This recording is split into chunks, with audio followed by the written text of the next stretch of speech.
Hello, ladies and gentlemen. My name is Jeremy Collins. I'm the Senior Director of Programs here at the National WWII Museum's Jenny Craig Institute for the Study of War and Democracy. It's my pleasure to be with you here on the first day of Asian American Pacific Islander Heritage Month in 2024. And with us today is Leon Carroll, who is going to discuss his book, which he co-authored with Mark Harmon, called Ghosts of Honolulu. Leon is the technical advisor on the hit drama NCIS. A native of Chicago, Illinois, he attended Lindblom Technical High School and went on to earn a BS in Business Economics from North Dakota State University. He was commissioned an officer in the United States Marine Corps, serving on active duty for over 6 years and then 3 years in the Marine Corps Reserves, attaining the rank of major. His duty assignments included serving in the Fleet Marine Forces and sea duty aboard the USS Ogden. Following his stint in the Marine Corps, Leon began a 20-year career as a special agent with the Naval Criminal Investigative Service, NCIS. He served in 7 different locations, including tours as special agent afloat on the USS Ranger and as a special agent in charge of NCIS offices in the Republic of Panama and the Pacific Northwest. Upon retirement from NCIS, Leon was selected to be the technical advisor for the top-rated drama of the same name, holding that position for 20 seasons. His experience in foreign counterintelligence gives him a unique insight into the world in which undercover agents operate. Leon, welcome to the National WWII Museum virtually. Thank you, Jeremy, and thanks for having me. Leon, before we get started, let's talk a little bit about you, your background, but also what we like to ask is about your family connection to World War II. Sure. You read real well my biography, not one mistake there, and so it gives me the great opportunity to talk about my family. And I had 2 uncles, both United States Navy, that served during World War II. And they were draftees, and both were able to complete their tours. One uncle was on a LST that was actually hit in combat, and they brought the ship into where I live right now, San Pedro, California, for repair. He actually stayed here in Los Angeles, went to work as a civilian at that same shipyard, and lived here in Los Angeles for the rest of his life. My other uncle also served in the Navy, and he got out and came back and was able to use the GI Bill, not only go back to high school, but on to college. He received a BS degree in accounting at Roosevelt University in Chicago, and then continued as a postal worker for the rest of his career. My father was a little different. He went to the Army, drafted right as the war was ending, and before Korea started, he spent 2 years. His time was spent overseas in Korea. So have a rich family history with the United States military and obviously World War II. Great. Tell us a bit about NCIS and where it got its start. We know it, yes, from the TV show, but that is its modern day acronym. But give us a little bit of background on this important organization. Well, the agency has its roots in the Office of Naval Intelligence going back to 1882. And at that time, the Navy was kind of a separate entity and never had really civilian assistants or agents or anything like that until probably the turn of the century in the 1900s. And at that time, they brought in agents or intelligence officers actually to work both the counterintelligence side, counterespionage, and positive intelligence. Moving along, the agency in World War II, which we're going to talk about a little bit more extensively later, had a profound impact because there was a large war in the Pacific going on, and that's primarily where the O&I agents operated. Moving on to present day, the criminal aspects of the organization weren't really looked at until about 1966. And at that point, the name of the organization was changed to the Naval Investigative Service. And we still maintain that security presence, doing background investigations, but we added a little bit more when it comes to criminal investigation. Fast forward to 1992, we had another change of name, which became the name we know now as NCIS, or the Naval Criminal Investigative Service. And that was a result of investigation that was done during Tailhook in 1991. That was controversial, and we needed to have a new look for our agency, and we wanted to emphasize the criminal aspects of NCIS. Prior to that, the counterintelligence mission had kind of waned a little bit until the mid-1980s, which is when I came on, 1980 actually. And about 1984, they were mandated to do a lot more counterintelligence and counterespionage operations investigations. And at that point, I was assigned to be a foreign counterintelligence agent, and I did those types of activities. Fast forward to when I became a supervisor, I was able to supervise counterintelligence activities here in the city of Los Angeles for the Navy. Also moving on to our headquarters, where I operated in what was called the Office of Special Projects, which is kind of what the NCIS Los Angeles show was based on. From there, I was able to go down to Panama and be the special agent in charge there, and actually supervise mainly foreign counterintelligence agencies for all of Latin America. And my final posting was in general as a special agent in charge of the Northwest Field Office in Bremerton, Washington. Great. So Ghosts of Honolulu, it's a great, insightful, but also easy and quick read. You guys tell a great story. Your co-author, Mark Harmon. Can you give us a brief synopsis of the book before we get into some finer details in this conversation? Sure. Basically, the book tells the story of Doug Wada, and he was the guy that we wanted to focus on because he was a special individual at that particular time. Doug came on before Pearl Harbor, and came on in a kind of a unique way, which we'll get into, I'm sure, later. But we wanted to tell the story through his eyes. And the fact that NCIS, or ONI at that time, was an under-the-radar operation. I mean, for years, no one knew about what this particular agency did. And we just wanted to tell this story to start from a historical standpoint, the mission of ONI and later NIS and NCIS. Great. How did you find this topic? I know you wanted to sort of highlight the heritage of your organization, your agency, but how did you come across it? What sources did you have? This is a pretty secretive agency. It's not like everybody's broadcasting successes. But tell us about that, how you discovered it, what you used with this secretive nature of Doug and his team. And why don't you think this has been written about much previously? Well, I'll tell you, the way this started, Jeremy, was Mark Harmon and I would always talk about episodes that we were airing on the show. And for the first 4 seasons or so, a lot of them were based on actual cases. After that, we started to go more dramatic and a little bit out of the scope of the real NCIS mission. And Mark said to me, he says, one day we'll be able to tell the story of your agency, real stories about little known or unknown people, but involved in big incidents. And so that happened probably 15 years after we started talking about this whole project that we're doing now. And I was pretty surprised that Mark, who has a great memory, came back to that after so much time. And he called me and he says, hey, we've got the opportunity to do what we've talked about for over a decade. And I thought he was kidding me. And he said, no, we have an opportunity to write a book, a series of books about the agency and people that, comprise the agency. So they being the publisher asked me if I could come up with 5 ideas of cases that I thought would be worthy of a book.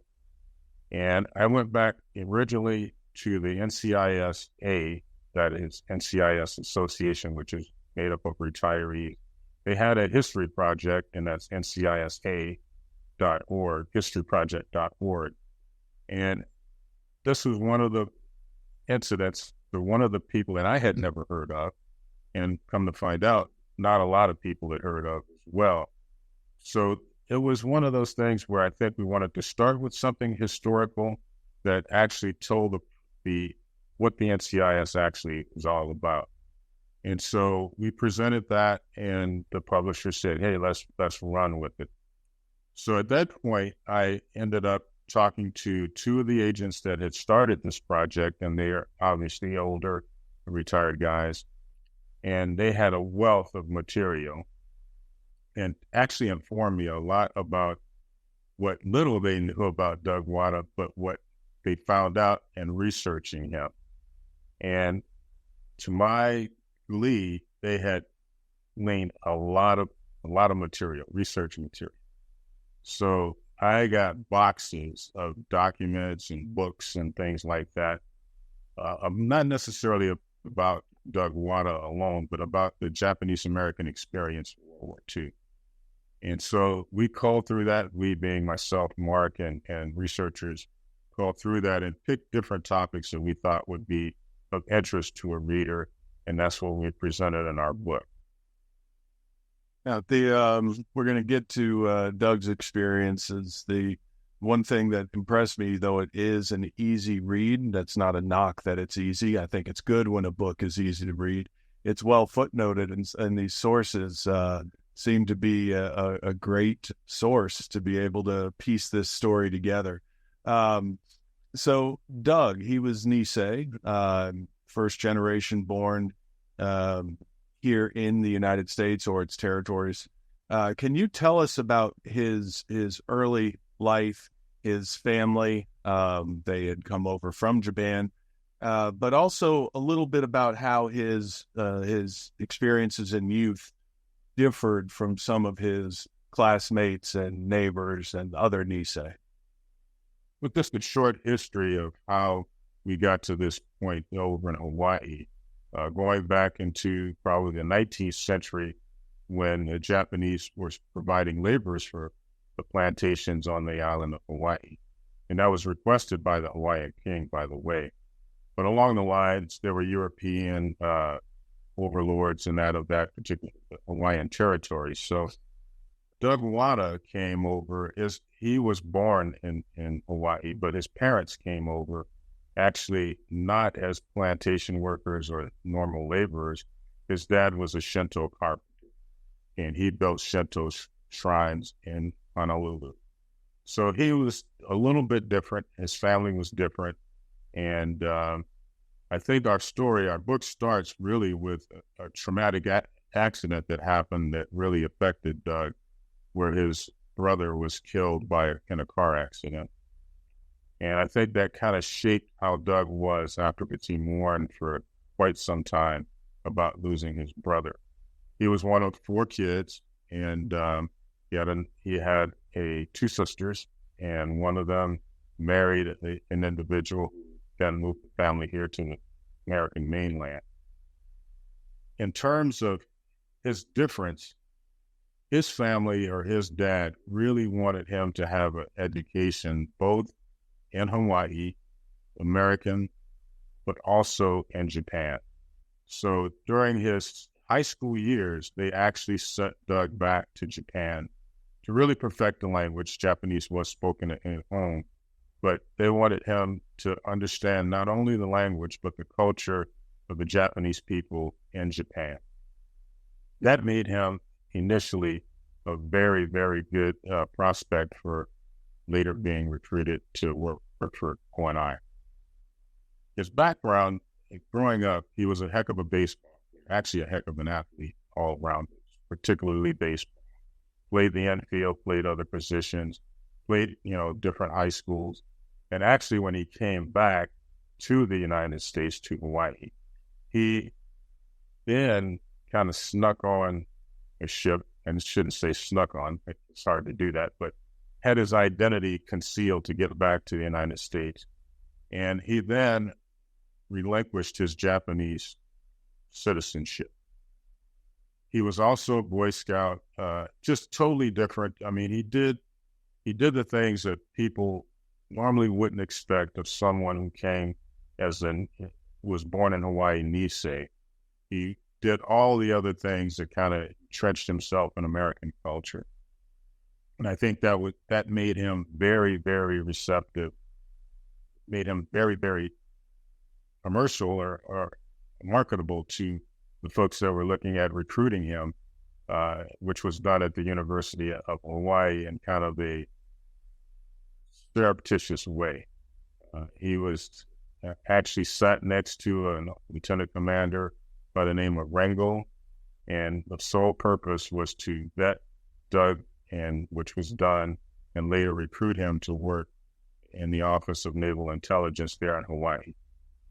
I want to get back to the Rangel, but the time over in Japan, as you mentioned, you played baseball. It reminded me many years ago when the museum hosted an exhibition on when baseball went to war, and we opened that exhibit talking about the Goodwill games in the 20s and 30s. And Doug played against some of those American teams that were sort of barnstorming at the time overseas during the off season. But he played against Ty Cobb. Right. That's pretty interesting. Of course, the Goodwill didn't last for long, but explain why he was eager to not necessarily stow away, but get out of Japan. Well, he was, like most Nisei, he was American through and through. And the Japanese government at that time, he was there, was starting to show signs of being a aggressive enemy to the United States. And so I think he really wanted to get home. Getting back to the baseball part of that, though, what I didn't know was how big baseball was in Japan and is today. And I think most of us you see the big times millionaires that are signing now. But when Doug was playing, they had leagues. And I had the opportunity through this book to meet members of our local Japanese American team, the Gardena Rebels. In fact, I met with one of their players this past Sunday, and he gave me a T-shirt. He read the book, and he said, "Hey, I learned so much about my heritage from that book."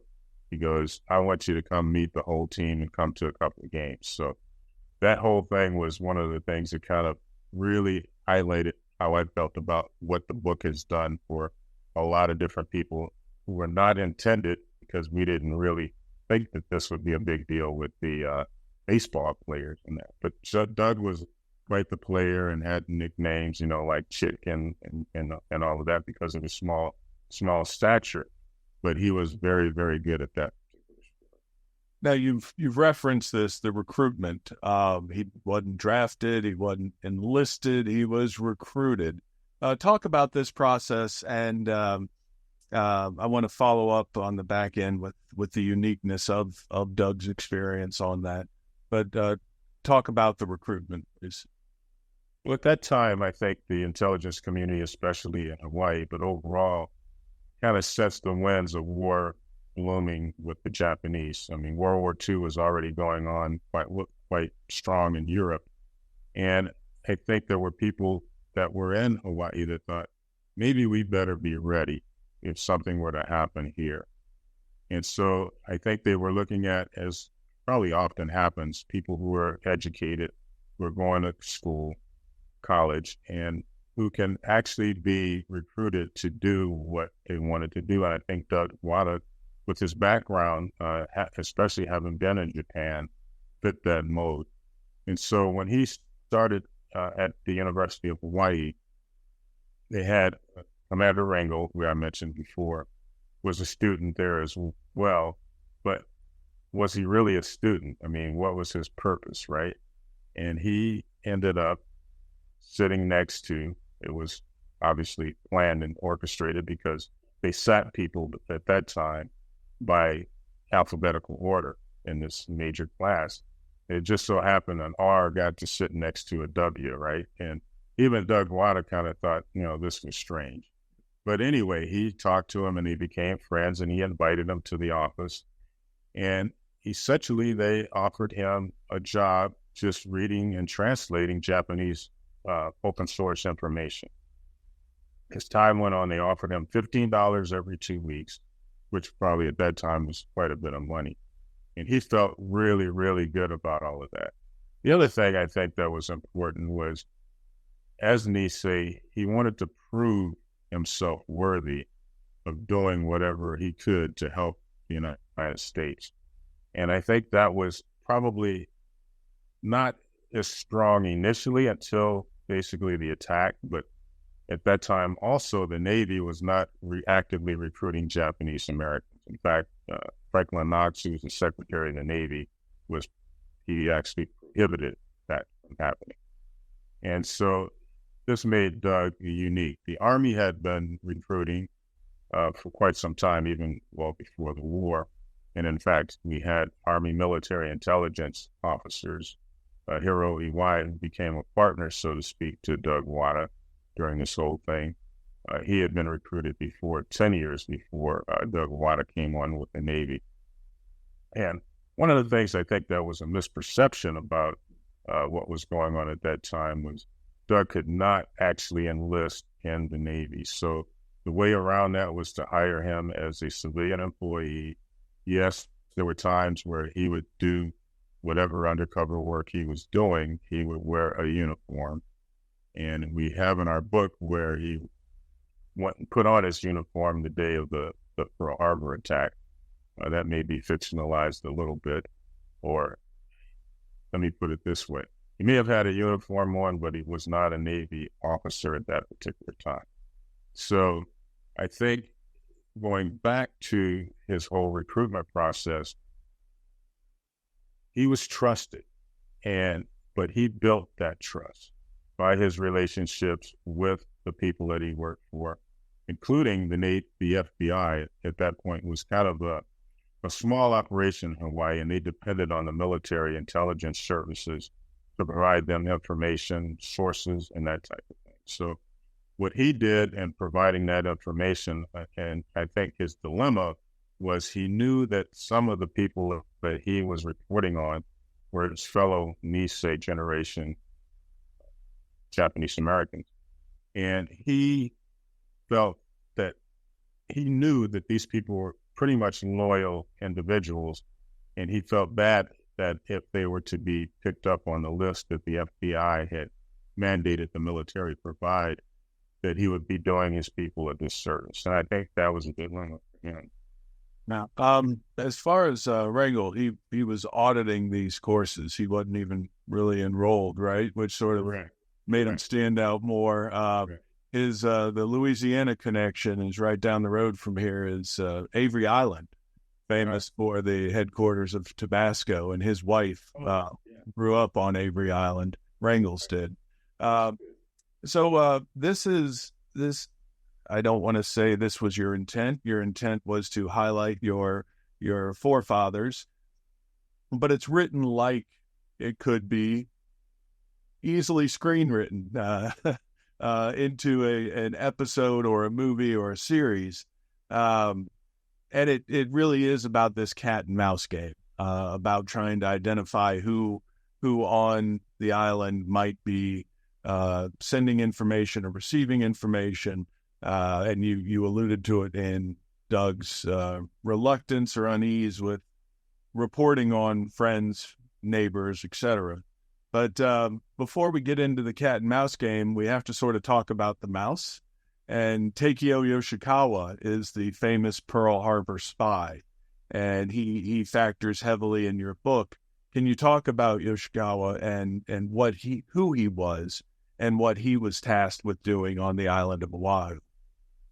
Well, let me start with, he was a failed intelligence officer within the Navy, the Japanese Navy, Imperial Navy. And based on that, I think his superiors found that, well, maybe you're not suited to do this job here in the Navy, but maybe you can work, as a civilian in our consulate recruiting, other agents. And so he was basically discharged from the Imperial Japanese Navy and was sent to the consulate in Honolulu for the specific purpose of spying on American ship movements in and out of Pearl Harbor. And in doing so, he had to recruit people who would actually report on what they saw. And also, he did some of that legwork himself from the consulate. And I think the biggest issue or thing that we came out of that with was now we know that most of the spying that was done on the American Navy was not done by the Nisei generation or Issei generation of people in Hawaii. It was done by representatives coming out of the Japanese consulate. And one of Yoshikawa's great finds was a guy by the name of Wada King. And although we thought that, all of the trade craft that was happening was done by, Issei individuals, it was actually Keene who was doing most of the work. Now, Otto Keene was a German and had provided information, had been a spy for many years before. And I think that the fact that he was one who was actually arrested and tried for doing that and actually served time, I think really was a good thing for Doug Wada. I think Wada felt, well, this exonerates this whole notion that, it was my people that were doing the most harm in terms of providing information, intelligence information to the Japanese. Yoshikawa, as I'm sure anybody who's read the book, he was quite the character. He made the rounds on Honolulu and is famous for some of the things that he would do at geisha houses and things like that. And I think people would find that, interesting in reading in the book, that this guy was a very different kind of guy. After the war, he was able to escape and get back to Japan, and he actually became a corporate executive. And so he lived through all of that and probably did, from an intelligence perspective, more harm than anybody else on that particular island. Yeah, there's a tea house on Oahu that he used that he'd look at out of the telescope and watch what ship movements were happening, who was coming in to harbor, who was leaving. And it's interesting, the Issei, the thought that these natural born Japanese who then immigrated to Hawaii were thought to be the primary sources of information. The start of the war for the United States is Pearl Harbor. Can you talk about Doug's start of the war? It's a pretty interesting story, and I kind of put myself in both individuals' shoes, the lighthouse and Doug's, as to what happened when December 7th was taking place. Well, just a little bit before December 7th, 1938, when Doug actually came on the job, he would do all kinds of things with visiting Japanese ships. They would have him go on board to translate for captains, and he would be able to glean other information. There were times where he would actually dress up as a United States sailor and go out in town, and when these ships would come in, he would actually, immerse himself around those particular sailors that were coming in and try to learn as much as he could. Hence the nickname Bourbon and Wada, because he spent a lot of time at places that served bourbon, and he was able to glean information that way as well. And he knew the weaknesses of the Japanese Navy just based on being able to board some of these ships that had gone around. So on the day of the attack, he was surprised that they would do that, because in his mind, he knew that they just weren't up to the task, that they weren't up to the task of beating us beyond one day. And so the day of the incident, he had one of his hobbies was fishing, which is not unusual. His day of fishing was Sunday, which in this case happened to be when December 7th fell upon. And he would take his friends, and they had their own, local fishing spot that they would go to and fish pretty much every Sunday.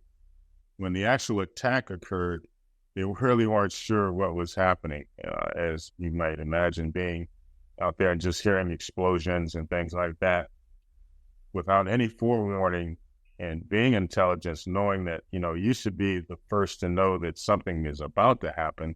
They were kind of caught by surprise, as you well know, and as history has told us. So he immediately decided, hey, I got to end this fishing trip, took his friends back home, and ended up starting to go to the office. He was stopped, and because obviously now people are very leery of Japanese. He was stopped by a military guard. And once he showed his ID, he says, hey, the guard says, I think they're looking for you right now. And so he ends up at the office. He gets his age showing from his boss about not being accessible. And he says, well, it's my day off. I was out fishing. This is what I do. He says, we got to go to work. We got to go through all of this material, and we have to figure out what the hell is happening here. So that's what Doug did. He teamed up with Hiro EY, and they went through as many documents as they could. Along that process, the first attack, and we know about the many subs, and we write about this in our book, there were two of them that were supposed to attack the beaches there at Pearl Harbor, and one of them had problems and didn't make it to shore. Lost one of the two sailors in it, but one of the others survived and was captured by military people on the beach and was brought in, and EY and Doug Wada were the first to interrogate the first Japanese prisoner of war. And I look back at that and reading that and what was done, the techniques were no different than what I had learned, some 30 or 40 years later in interrogating suspects. And it was more of the soft approach. And of course, this Japanese sailor was very, very afraid. He felt that he had failed in his mission. And he actually asked them to allow him to commit suicide, which they wouldn't do. And they talked to him and got him to talk about what his mission was and give up as much information as possible, which was then provided to the United States Navy. So Doug Wada's became a hero that day, let's put it that way, and was kind of a situation where he wasn't planning on being a hero. He was planning on fishing.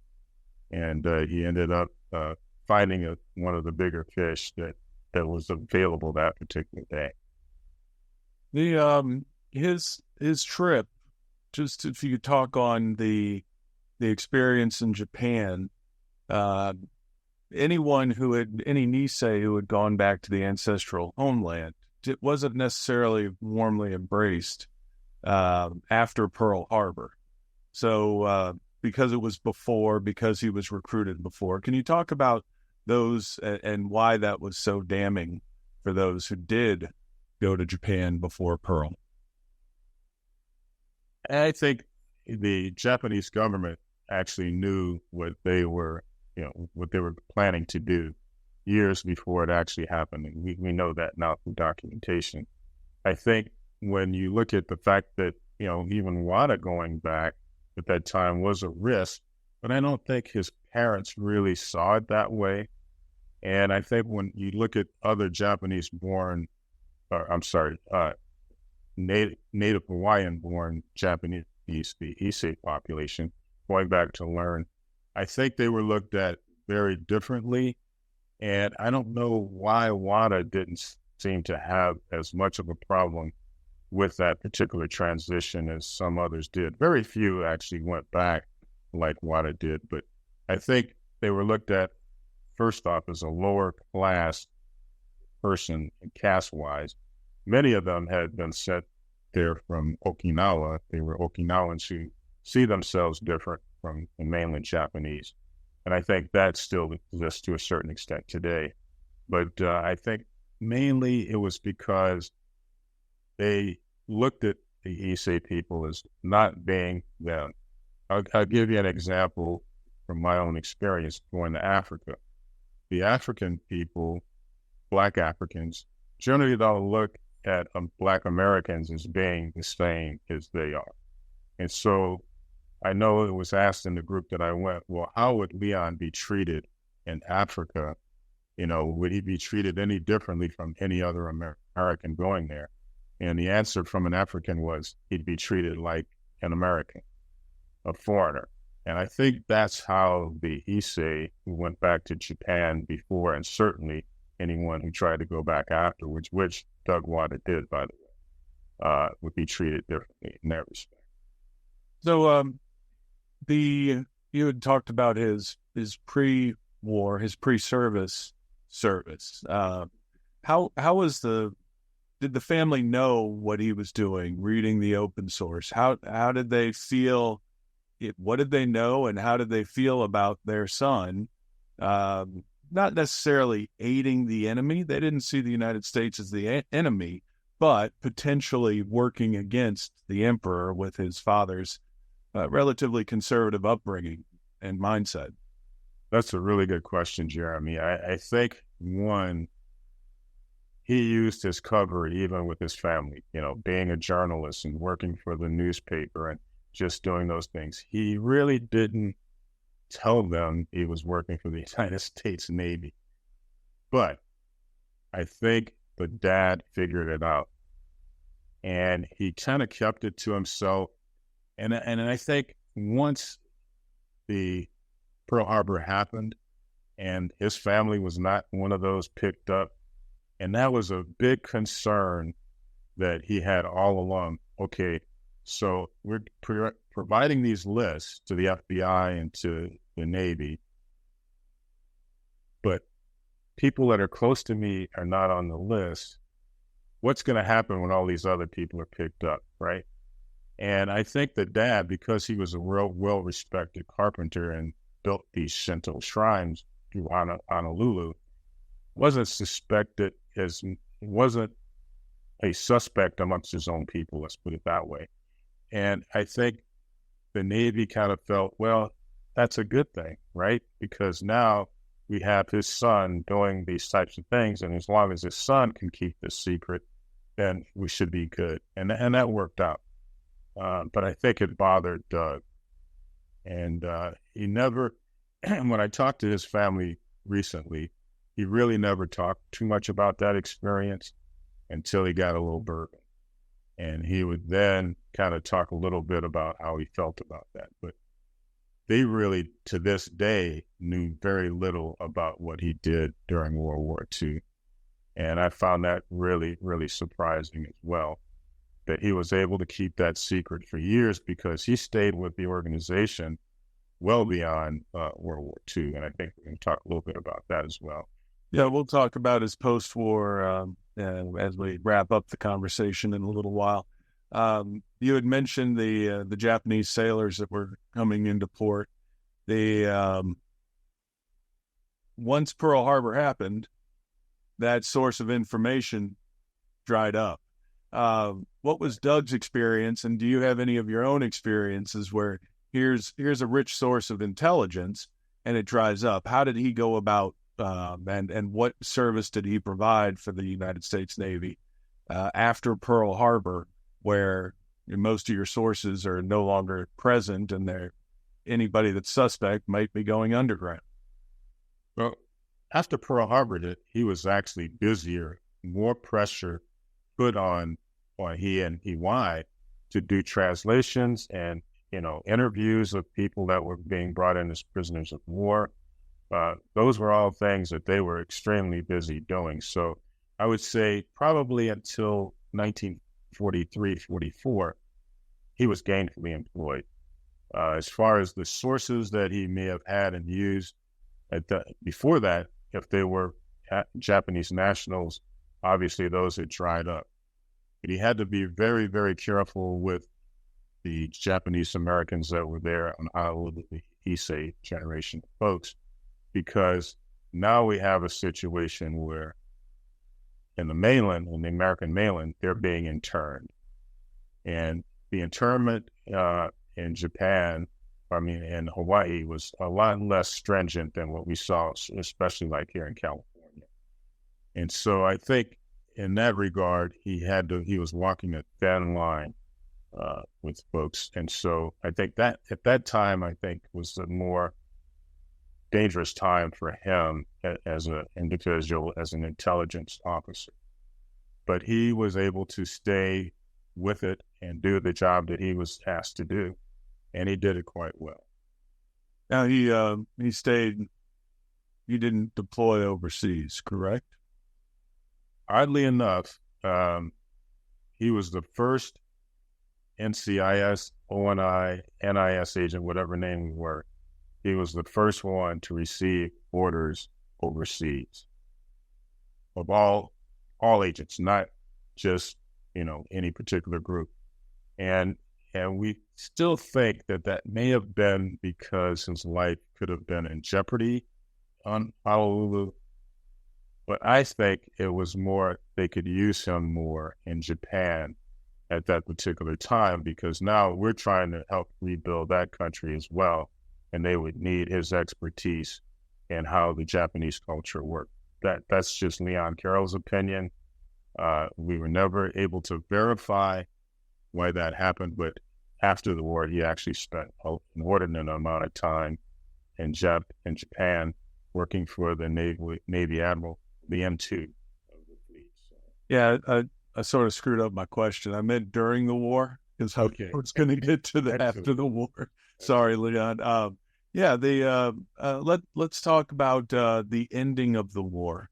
Where was Doug in August of 45 and September 2nd of 45? Being an American, he was happy that his side won the war. But can you talk about the end of the war? And then I'll ask you to go into a little bit of detail about his post-war with Japan. Okay, so as the war ended in 1944, Franklin Knox passed away. That opened the door for Japanese Americans to officially enter the United States Navy. And at that point is actually when Doug was given his direct commission as a Navy lieutenant in the intelligence field. And so he was so proud of that. And I think over time, I want to say he may have been more proud of being able to officially wear that United States Navy officer's uniform than he was of saying, I'm a NCIS. Well, he never said NCIS, but ONI special agent.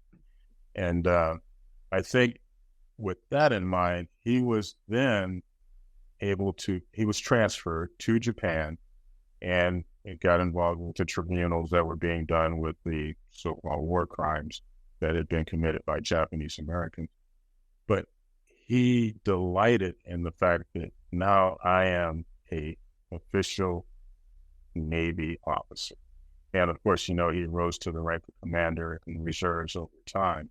But whenever he had the opportunity to wear the uniform, even when it wasn't required, he would do that. As far as what he did at the very end of the war, it was winding down. They had a lot of documents that they had gone through. They had identified more people that probably had committed war crimes and interrogated those particular folks as well. But I think the big portion of that was done when he actually moved over to Japan, received his orders to go to Japan in 44, 45. I think it was 45. Yes, sir. Doug's post-war beyond the war crimes tribunals, he stayed in for a while. Can you talk about his post-World War II experiences? And then I want to talk to you a little bit about your experience with the book and since its release. But what was Doug's post-46 experience? Now, here's where we kind of go dark because now we're talking about finding people who actually worked with Doug and knew him, and we found a couple. Doug was an enigma. No one really knew what he was assigned to do other than the public stuff that we talked about as far as a tribunal. And interviewing a couple of the guys who knew him in probably more the 60s, they said, I heard about him, and there was one guy I'll tell you about. His name is Roy Mosteller. He's probably the oldest living special agent, And Roy came on in 1943, and he was in Hawaii. That's where he started as a Navy yeoman. He was an admin person. And he says, I heard about Wada. I knew about Wada. He had to have been in that office, but I can't tell you that I ever met. And he said, and that continued throughout my career because he was that assigned as a special agent when the war was over. Roy says, hey, I'd like to keep working for ONI. Can I do something as a civilian? And they hired him as an agent. So he worked from like 1946 on till 1975, which is actually when Doug Wada also retired. And he says, you know, I never really got to know that guy real well. I was at a conference back in September of the retirees, and after I gave the spiel similar to this about the book, one of the guys came up, he says, I knew Doug Wada. I go, really? Why are you coming to me now? He says, well, I really didn't know Doug Wada, but I knew he carried the credentials. And I says, what do you mean? He says, did you know that Doug Wada was running a bar over in Japan after the war? And I said, you know, I've heard that, but I think that may be a rumor. Well, it turns out it wasn't so much of a rumor. He didn't own the bar, but he spent a lot of time in one location post-war doing exactly what he had been doing in Honolulu, and that is vetting other Japanese, in this case, Japanese nationals, to work for the Navy, U.S. Navy, as sources or spies, basically. And so this guy did all of these things, and you ask, why don't we know about it? It's because he did it exactly the way it should be done. He didn't let people know about his activities. And thank goodness that back then the agency didn't want, it's not like the TV show, it would want everybody to know it. They didn't want anybody to know what we were doing. So it made it difficult actually to put the book together based on that, because getting the records was really difficult. We went to archives and got some of the stuff there, and some of it had been declassified, but totally a different change in culture. And I think Doug Wada he's at that turning point of, we don't want anybody to know what we're doing, to, hey, people should know what we're doing, So it was definitely a change in culture.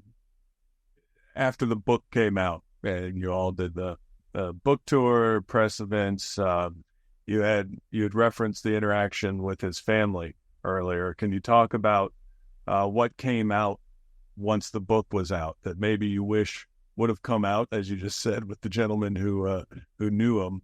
What are some of those other things that could be in the revised edition or the episode 2, if you will? Well, there is a revised edition coming out, Jeremy, in September. It's going to be the paperback, and we're actually going to add a few more things, especially pictures of Doug Wada, which are not in the original book. In terms of what the book has meant, I'll tell you, it's been more successful than I ever thought. And it's kind of interesting when I made that comment to Mark Harmon. He goes, you were worried about it being successful? And I go, well, this is my first book. Actually, it's his first book too. And I go, yeah, I was kind of worried about that because nobody had heard about Doug Wada. No one really knew about what ONI, the connection between NCIS and ONI was historically. And so we wanted to make sure that we told that story kind of in a seamless manner. And when people enjoyed it, as you mentioned in reading it, I've gotten so many calls, contacts, emails, and that about how people enjoyed it. My big thing was I wanted to know how descendants of the Issei generation of Japanese Americans felt about it. And to a person, it's been great. The latest example being descendant of Issei, who's probably third generation now, Japanese American, playing baseball for the Japanese American team that plays in a Japanese American league, which is a AA baseball league, right? So they play all kinds of teams in that. So I think that was one of the lessons that came out of it for me. when we started, we just wanted to start to tell these stories of little-known NCIS people going back in history that were involved in really, really big things. And so that's kind of the plus for us. In terms of getting help from the family, I'll tell you this: when we talked to the two individuals that started doing research on Wada like 20 some odd years ago, they had tried to contact the family, and they ended up talking to one of the grandsons who really wasn't very interested and kind of like left it there when they tried to recontact him. No response. When it came our turn, I tried to do the same thing, and I even, used Mark Harmon's name and the whole thing that, we'd like to talk to you guys, and nothing. Crazy enough, when we were doing the book tour in New York, we had done satellite interviews similar to what we're doing here in this webinar. And one of the outlets that we did was a San Francisco Bay Area affiliate. Turns out that a friend of Doug Wada's daughter saw that interview, called the daughter and says, "Hey, they're talking about your dad on a news show." She then, who's living with the grandson, says, "Oh, they're talking about Dad." And so the next day, we were going to meet with our agent, Mark and I. And just before we leave, I get a call on my cell phone, and I look at it and I go, "Oh, man, it's a Japanese surname. Somebody's really mad at us for something we said yesterday in one of these 26 interviews, right?"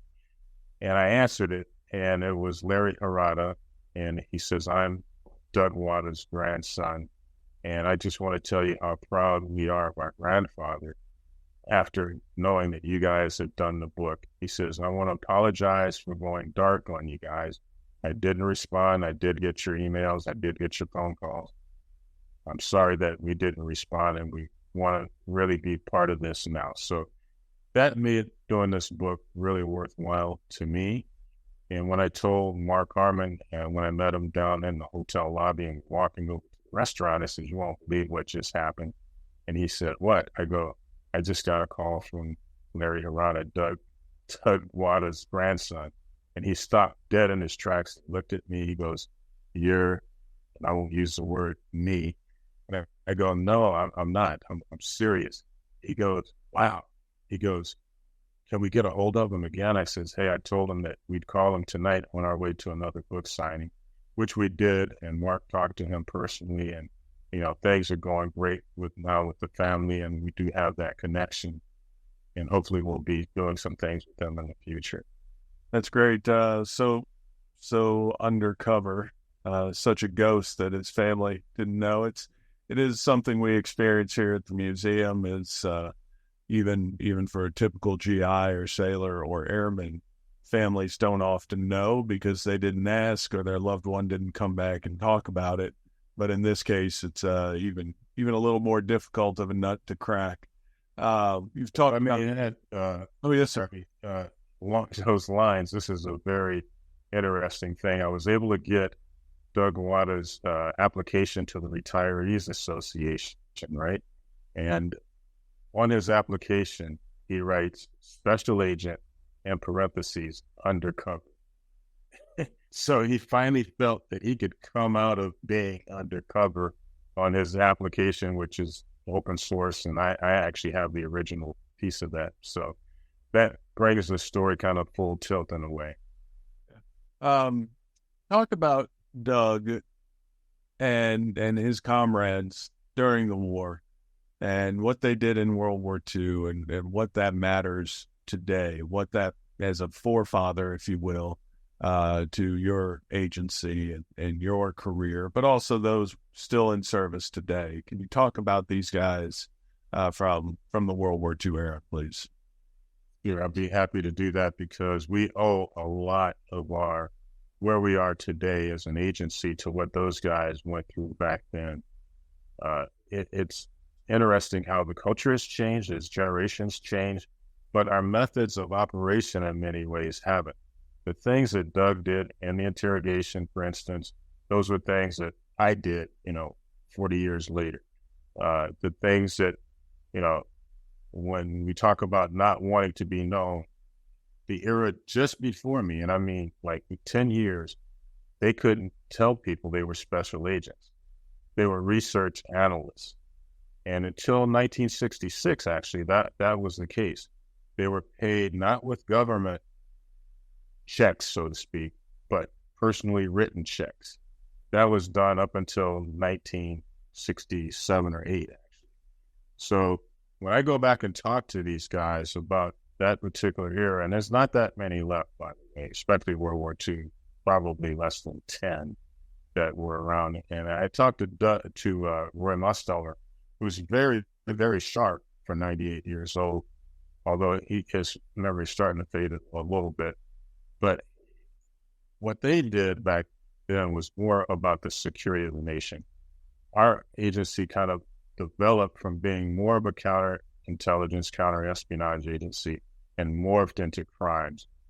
Back in those days, the crimes that are being investigated today within the military probably weren't happening as much as they are now. For instance, drug cases.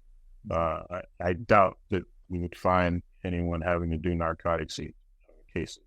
When I the organization, that was the number one thing we focused on. And they still do that to a certain extent today. Now it's computer crimes and it's counterterrorism are big.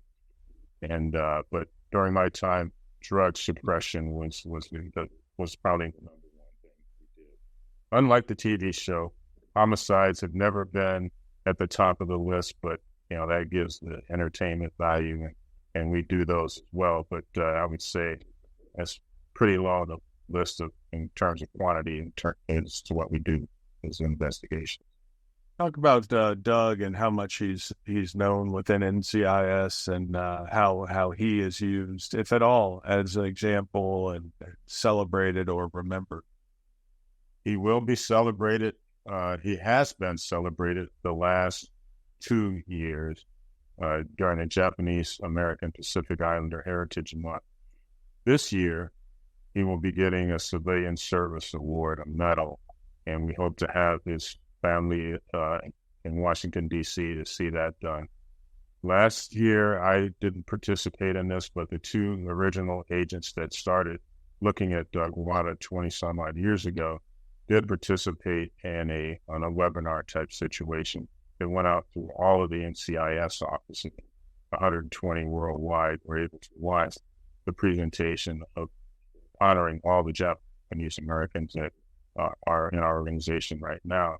As you know, Doug Wada was the first, and it wasn't until probably the 60s that we brought on others.